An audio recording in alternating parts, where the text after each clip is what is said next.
Welcome. Thank you guys for joining us today. In this video, we're going to be talking about channeling and mediumship development. New Age channelers, WTF, mate? For those of you that are just joining us and don't know us yet, I'm Heather. And I'm David. From ZenRoseGarden. Yes. Helping people create badass lives. That's That's what we do. Say hello and let us know where you're watching from. If you're watching live, hashtag live tribe. If you're watching replay, give us a hashtag replay fam. Today's topic, of course, we like to pull topics from our viewers because we like to know what you want to know. The question is from Shania J from Seattle, Washington. I love this question. She says, I've been following you guys for about a year now and want to thank you for all that you do. Thank you. I am just now getting back into this stuff because back in 2006, I went to see a channel who claimed to be channeling a higher being. And she goes, this higher being, which I love, you use bunny ears like I do. Right. This higher being claimed that the entire coast of California and Washington state would be lost within 18 months. He really scared me, and I honestly wasn't sure what to do. Now it's 2019, and I still live in Seattle, and nothing happened. I really do believe that messages can come from above to help us, but I want to know how to tell the difference between the real and the fake. That is an absolutely amazing question. And I know personally, I've had this question when I started, and I've gone to see different channelers because it's a cool thing. So this question kind of hits home for me because when I was going and doing these experiences and witnessing these different channels, channeling messages, a lot of times I was like, it feels contrived. It feels like fake. So if this sounds familiar, you're in the right place. So we're going to get into the kinds of things. Have you seen this kind of channel? We want to know if I've gone and experienced this kind of channel. And I've actually heard almost this exact same message. Over and over. We've kind of come up with a collective name for what we call the problem children of channeling who deliver kind of scary messages. We call them Photron. So like F-A-U-X. So we're going to talk about what's a real channel. Or Fakatron. Fakatron till you make a tron. Here's what we know that kind of sparked this question and this kind of trend the last few decades. So ever since New Age channelers, I'm going funny quotes, I do that a lot, popped on the scene in the 1970s, soon messages were kind of spreading out from galactic beings and Gaia and ascended masters and ET, and it kind of spread like wildfire with, the help of media, sensationalism, and the public's thirst for messages from the great beyond. So this sparked a whole new generation and generations of people who wanted to learn how to get in front of an audience and channel. So, but when it comes to true channeling and mediumship, which is what we're talking about, how much is real and authentic, and what does channeling even mean? We're going to be bringing and demystifying. To poke some holes in what you think you know. Number one, what is channeling? A really brief description. Right. Now, interestingly, yesterday, like I said earlier, we actually taught our in-depth class about channeling, trance channeling, and the types of trance in our mediumship series on Zen.Ed Academy. I'm going to break it down for you for Shania today. Right. So what Shania is talking about, the channeling that she's talking about, the phenomenon is where an advanced medium allows a higher being to step in and deliver messages that are supposedly for the good of the planet. And usually what she's talking about is you've got somebody that's talking for the whole planet, not for a specific person. But let's break it down. Channeling itself has a range of possible expressions. And as humans, we probably all do this to some degree or another. And so this can be as simple as expressing itself through an artist who's in the flow and channeling a beautiful piece of artwork that they didn't think they were capable of. And suddenly they're like, wow, I don't know where that came from. Poetry would be another one, or stepping into an inspired moment, an inspired state to tell a friend what they need to know in a moment of crisis, and then wondering where that inspired, channeled bit of information came from. That would be a very simple example that we've probably all experienced. So, or it can be a minister giving a sermon who's filled with the Spirit. And you've heard that expression, filled with the Spirit, as they say, that moves and inspires a very large group of people to improve themselves in some way or another. And in the normal people arena, Yes, this may be a person like Tony Robbins who gets up and does a speech and has a lot of inspiration in the words that he speaks and how he moves his audiences. So all of that is what we consider in mediumship channeling to some degree or another. So the channeling that Shania is talking about is what we call the big show. Right. We like to go to the big show. It's the big show.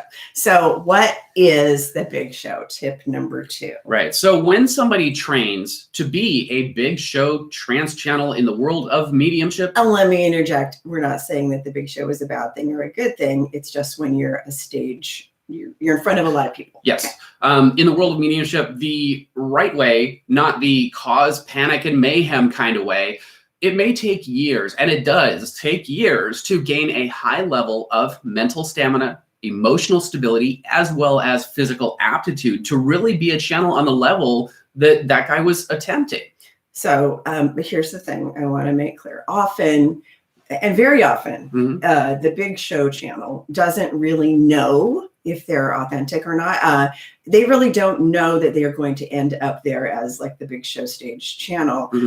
They just have a sincere desire to get better at the skills of mediumship, and the authentic one gets there by degrees as they skill build. And it takes a building of that foundation. Right. So they start small with inspiration. Like we were talking about before. Inspiration, like channel poetry or writing or things like that. And then they learn to stabilize along the way and create layers of a solid mediumship technique. This is what we call the foundation building.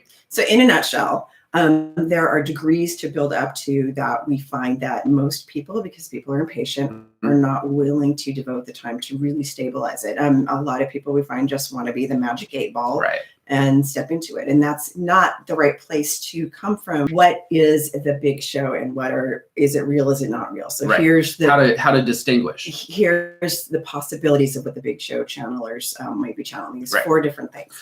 So number 1 is if they don't spend the time stabilizing their work, the big show channelers often are just end up channeling some deeper part of their own subconscious mind. So what they've read, what they picked up on, what they're interjecting subconsciously, and it may be a deep subconscious that they're not necessarily aware of. Right, and sometimes this can express itself as some unresolved issue, like a fear issue. Right. That might have been, Shania, what you were saying. I'm not sure because I'm not in the guy's head, but often it's an unresolved fear issue that will express itself as a message and cause a lot of problems. So number 2, the channeler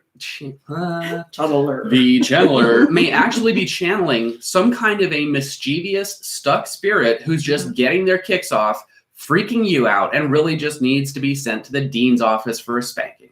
So just that's another possibility. Spank him.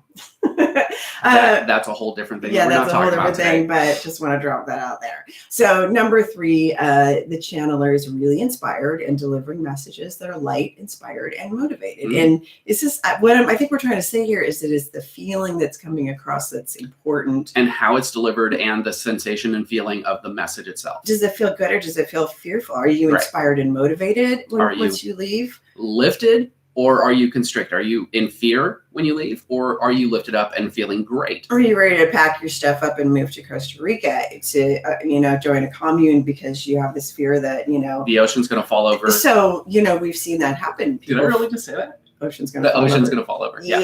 So anyway, that's the gauge. Who's bringing the message in? It might be less important than how the message feels. Right.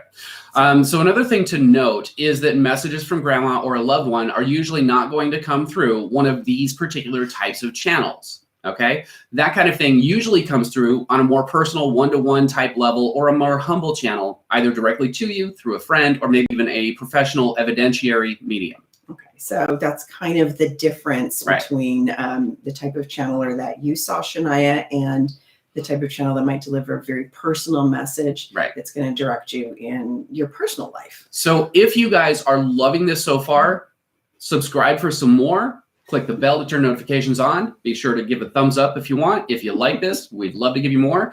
Now it's time for that bonus tip. Okay, so this is the question that David and I talk about a lot. Do you think this is needed? Do you think this type of channel is needed? Or do you think it's something that you want to do? So we're going to talk about both sides in this bonus tip. So if you desire to do this type of mediumship, what should you do? The first step is check yourself to see if that desire is coming from your ego because you want to be up on stage, you want to be noticed, you want to be the big show, or is that desire more pure because you really do genuinely want to be a messenger of this type in the trance channel arena, and you really want to develop the skills to get there? So if it is a pure desire, you're not going to mind putting in the years of effort it takes to really do it right. It's going to be a fun journey for you instead of an impatient journey. If you find yourself impatient, I want it now, then you're probably going to have to check your motivations. And once again, going back, seeing if it's ego or if it's pure desire.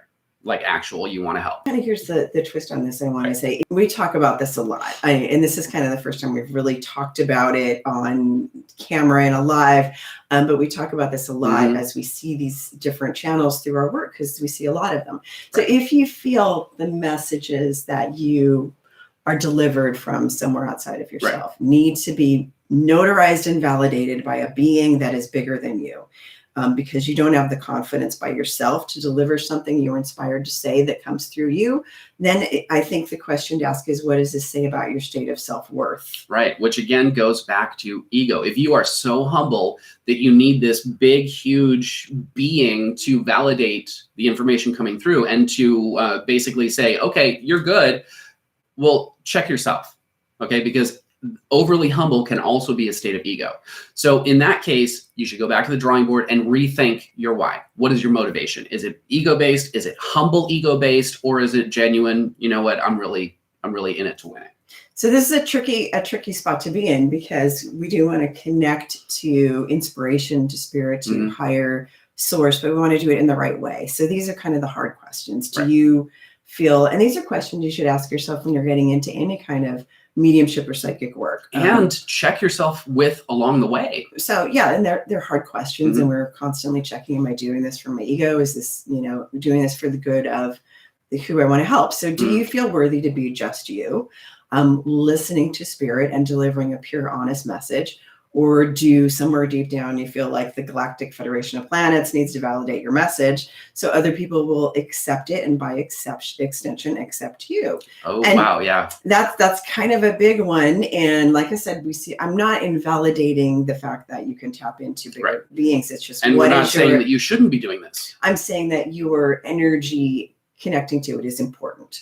As well as your foundation and your emotional stability. Right. So what you bring to it should be stable. It should be loving. It should be humble and accepting. Is what I'm saying. So as far as listening to a big show channel, you get to be skeptical. You get to trust yourself. If you feel some kind of fear or some kind of like something that just feels off, check the source. If it feels good and the message feels good, great. And realize also that inspiration can come from many places. So as you are going out to witness any of these big show channels or trance channels or whatever you want to call it, check yourself. You are the gateway to the receiver of that information. If the information doesn't feel valid, and this goes across the board in any psychic senses, any psychic realms, any readers that you go to, you are the final gateway to receiving that information. So check yourself on the receiving end, okay? Put that gateway in place, because it's up to you to accept or reject whether or not it feels for you. It feels good for you, feels good for you. So yes, guys, you just learned a little bit of our rant on channeling and mediumship develop, New Age channelers, WTF. So I hope that answered some questions, because it's a tricky thing to navigate, because there are some great channelers out there, and then there are some that are inflicting fear. So there are others, like we just said, there are others that really do believe that they are helping, but they haven't done the work. So they're mostly channeling subconscious. Maybe it's subconscious fears, who knows? And we're not bagging on anybody. Well, I think there's confusion around this topic because of the questions that we've continued to get over the years. And so hopefully this bit of information will help you be more intelligent in your own assessment of who you're witnessing channeling what. Your own trusting of yourself, because what we don't like seeing, and we've seen people do, is I better pack up my bags and move to South America because all of this bad stuff's going to happen. So you don't want to live in a state of fear.